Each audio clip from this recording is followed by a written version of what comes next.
Hey guys, welcome back to World of Warships. Today we're taking a look at the new Dockyard ship for this Christmas update. Roussillon is a new Tier 9 French battleship with a reload booster. You can think of this as a Champagne up-tiered to Tier 9. It gains a turret, but unfortunately it loses some accuracy. Still has battlecruiser dispersion, so you should see some relative consistency there. But unfortunately, it goes down to 1.7 Sigma. Champagne itself has 2.0 Sigma. So this first game is a bit of an outlier, okay? I had a pretty monster first battle here to show you. But for the most part, I found this ship to be a little bit inconsistent. It is, however, a very strong Tier 9 battleship because you have a reload booster. This gives you some consistency back. If a salvo misses or you get bad dispersion, you can click your Y key and get 50% better reload for 20 seconds. And that is incredibly powerful. This is a ship with 406mm main guns as well, so a big improvement over something like Bourgogne, Bart, Alsace, all those ships with their 380s, which are very good guns, but they do lack some overmatch. These also have incredible shell velocity, so very easy to reach out to 20 kilometers and hit cruisers as well as battleships. The pen here is amazing. Look at this, 20 kilometers, we still have 550 millimeters of pen. It is extremely powerful, these shells. And it really just fits the meta, is really what it comes down to with Roussillon. It fits this more passive meta. Get yourself on a flank, it's got a speed boost, it can get to the flanks relatively easily, and you're going to have some great battles out of this ship if you can find a lot of these broadsides. And if you can't, well then just swap over to the HE. You get 68mm pen, 49% fire chance, and 6100 alpha. Solid HE there as well. The problem being the reload, okay? That is where this ship stumbles a little bit, okay? The 1.7 Sigma, I think, is quite unfortunate, as well as a 36-second base reload. 9 406s with 36-second reload is not amazing at this tier. So we really need to be taking advantages of the other strengths of Roussillon, which is this speed to flank, as well as this reload booster to burst in a lot of damage very, very quickly. I will say I found it played a lot more like a Bourgogne than like a Bart, and I think that's because it has the same characteristics as far as its maneuverability, its speed, the engine boost is the same, so it feels like they took a Bourgogne hull, dropped it to Tier 9, or rather just took the Alsace hull, gave it the Bourgogne characteristics with its engine boost, and reduced the armor profile a little bit. You only have a 25mm bow and stern instead of the 32mm. Is that a big deal? I'm not so sure, to be honest with you. Given where this ship should be playing at farther ranges, it's very unlikely that you're going to get sniped by ships that can't overmatch 32 but will overmatch 25 directly into your bow or stern section. So to me, it doesn't feel like that big of a downside, but it does mean you have to be a little careful about where you push when you push in. And overall, this ship isn't going to survive that long at closer ranges. So for the most part where you're playing, not too big of a deal. Now let's talk about this Dockyard though. We're going to have 20 total stages, of which 18 stages can be completed through combat missions. This means 2 of those stages need to be purchased if you do want to get Roussillon. And that is going to cost you 3,000 doubloons per stage, or if you get the early access bundle, it's 5,000 doubloons for 2 stages. That's going to be the cheapest way. However, as always, my recommendation would be wait until you know you've actually completed all of those free 18 stages, and then buy the ship outright once you know that you can actually get it. 6,000 total doubloons for this thing, assuming you get all those phases done, is pretty good. And honestly, I do think this is one of the stronger Dockyard ships we've seen. Not the best, certainly, Wisconsin out there. But I do think of Dockyard ships, this is a pretty solid one, if just a little bit inconsistent on the main guns. You're not seeing it here, okay? I know, we're having a nuts game. This was easily my best game and best performance out of these main guns, but I do think it's a pretty strong Dockyard ship. And yeah, if you were looking at the patch notes and the dev blogs, it got nerfed massively in testing, but I do still think this is a very solid ship. It's not going to be as meta-defining and game-breakingly powerful like we saw out of Wisconsin, for example, but it is still one of the better Dockyards, I think. Given that it's over the Christmas season here, I would really recommend you don't buy the initial offering starter packs, right? It's a busy time of the year, time with family. You may just not have the time to grind out this full Dockyard. And then that feeling of sunk cost where you've already spent the money, but you haven't got the ship yet. I don't know. For me, the peace of mind of just not having to worry about that and then waiting to see if I have the time to finish all 18 stages and pay 1,000 doubloons more total at the end, that 1,000 doubloons extra cost is well worth the peace of mind that I would gain by waiting. You don't have to do that. It's your money and your time, but that would be my recommendation. This is going to last until the second week of update 15.0, which sounds a little bit short relative to normal dockyards. However, this is a special time because the Christmas update lasts 6 weeks instead of the usual 4 weeks. And that results in basically the same amount of time to actually complete this dockyard. You'll still be able to buy your way through it up until the release of 15.1, so that is February's update. As usual, once the mission chains are done, they give you a little more time to decide if you want to buy out the rest of it. Usually it's pretty expensive though. Dockyards are typically their best value when you've actually completed all of the free tokens, the free stages that you can earn. Otherwise, it gets pretty expensive to buy these things outright. And alongside the Roussillon, we have the Montcalm. I'm sorry about pronunciations, by the way. I'm always bad at that. Tier 6 French premium cruiser, available partway through. So at the 10th stage, you should be able to get that one. And if you already have it, you get some coal compensation, 4,500 coal. As always, you can just grind towards that for free. I really like to see that in a dockyard personally. I think it's always nice to have that mid-tier premium available for people who aren't going to spend money, but at least so that they can enjoy this new event and engage with it without it being just exclusively for people who are interested in paying. Not that dockyards are terribly expensive compared to some of the other events that Wargaming runs, certainly, but it is a lot of time, of course, to grind things out. Nice to have that mid-tier reward for you.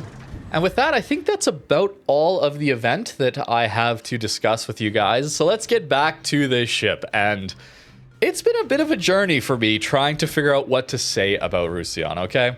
This has shades of my Wisconsin disaster. I made a massive mistake on that ship, man. That thing is so incredibly good and powerful. But I did my first impressions, and I did not have the best time with that ship, okay? I got a couple bad games at the start, and then it turned around rather quickly. So with Roussillon, I got a couple bad games at the start, and then I got some very good ones. I don't think Roussillon is quite as good as Wisconsin, okay? Certainly not. But it is one of the strongest dockyard ships, right? Like, thinking back to the dockyard ships that we have had in the past, I think Roussillon fits the meta much better, certainly compared to brawling battleships, anything like that, or even torp boats, right? Torp destroyers are not in a good spot these days at all. So having a ship that is focused on mid to long range gameplay, punishing broadsides, having fast shell velocity, it fits our meta extremely well. So that is huge points in favor of Roussillon.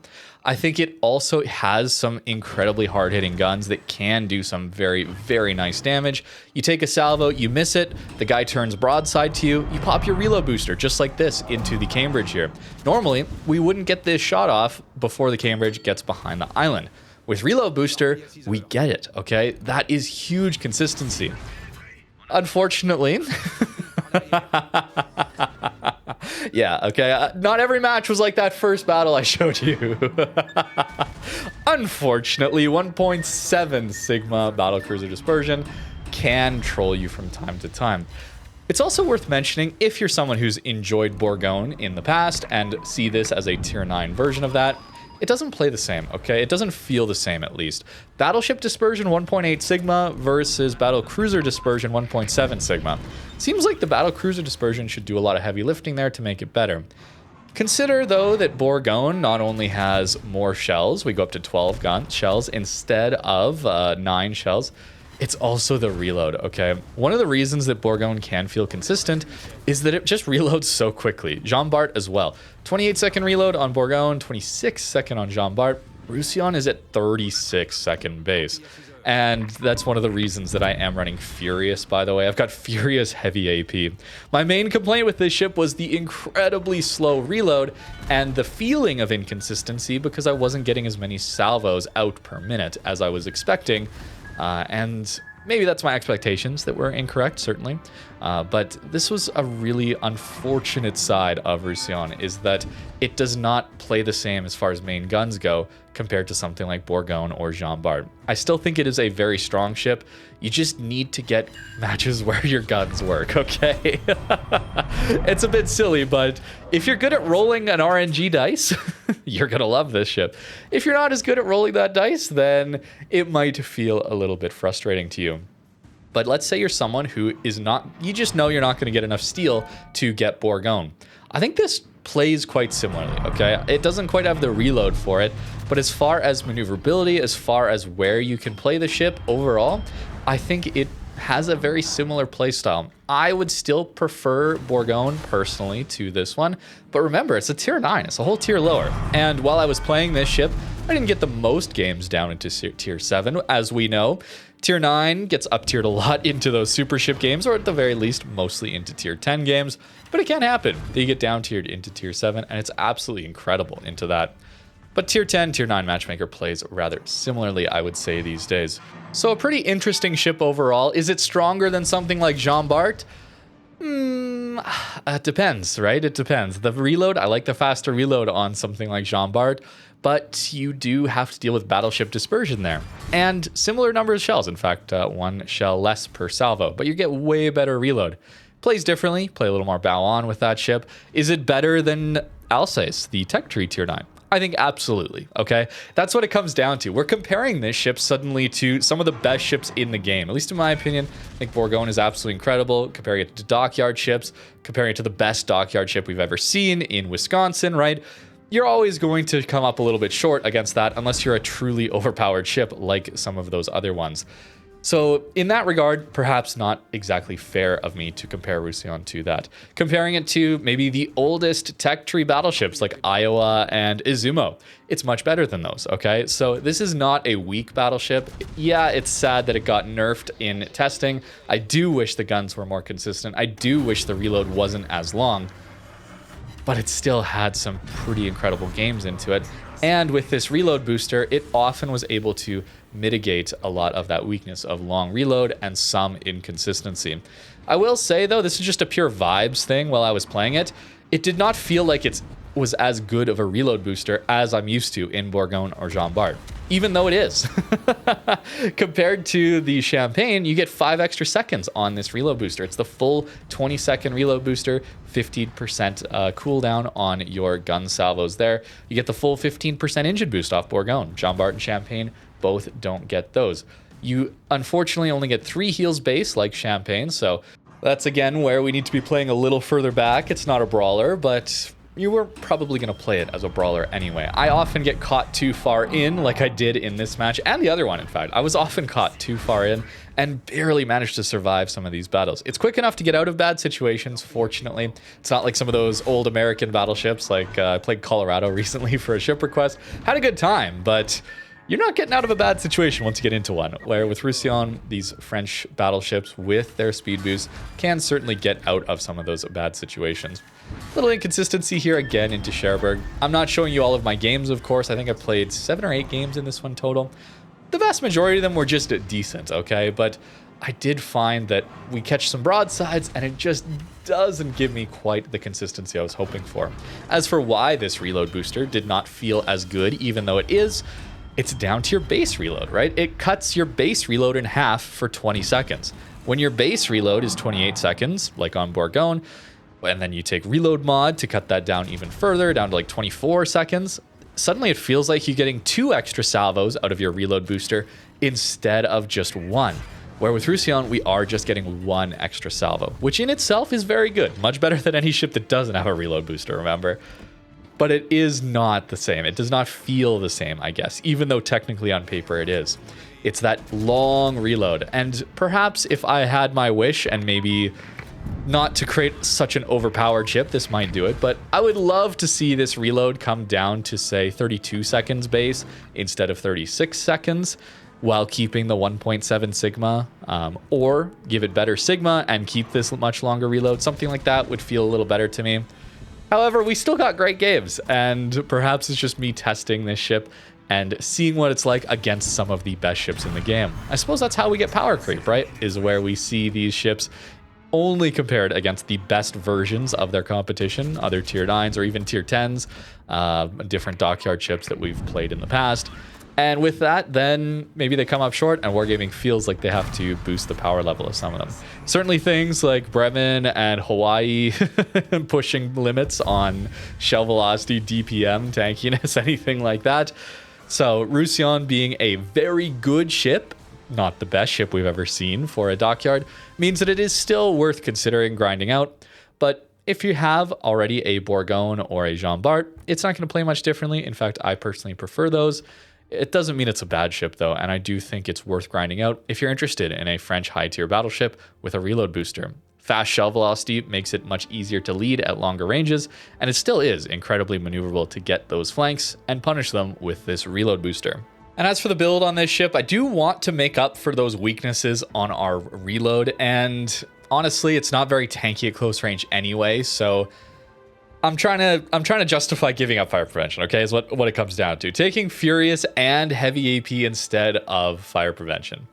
I think, okay, this is just for me, this is just a theory here for me, is if there's a situation where a double or triple permanent fire kills me, where fire prevention would have saved me from that, I think this ship is weak enough, armor-wise, at those closer ranges, that it would have died to it regardless of if I had eaten that double fire or not, thanks to fire prevention. I think with or without fire prevention, if I get caught in one of those situations, I'm probably misplaying my position anyway. So that is my justification for not taking easily one of the most powerful skills in the entire game, no matter the class.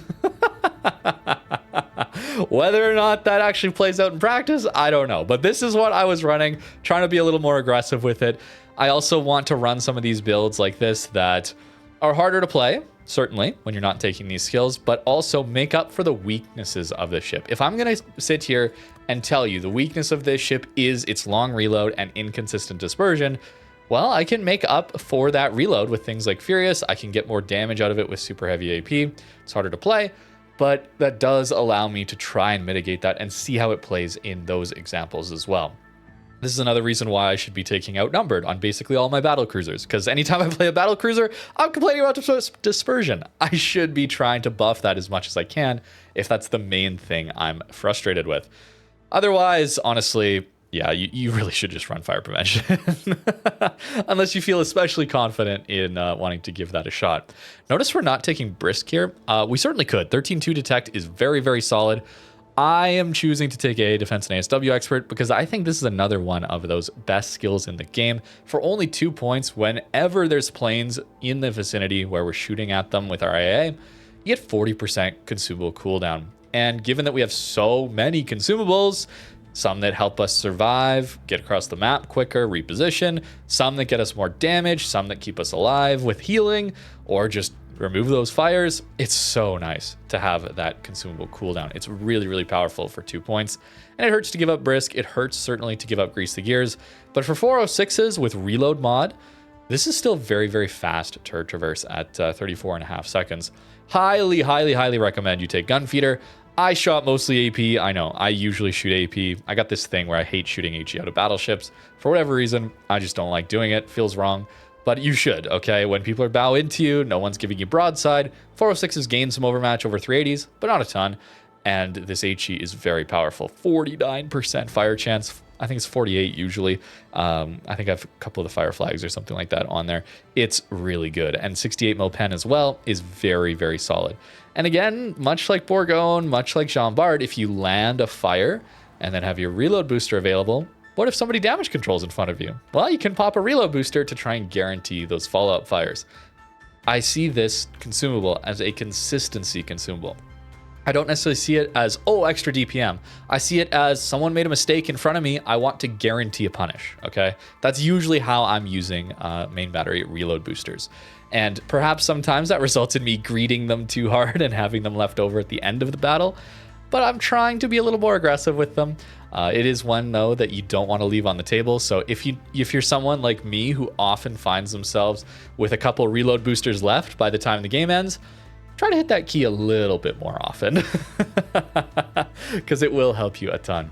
Good speed, decent enough maneuverability, and honestly, the concealment here is great as well. 13.2 detect is awesome, and for 9.406's battlecruiser dispersion with a reload booster, you're getting a lot of damage that way. Only 25 bow, 25 stern, 32 everywhere else, and the Citadel here is a little above water, but it's protected by some kind of turtleback.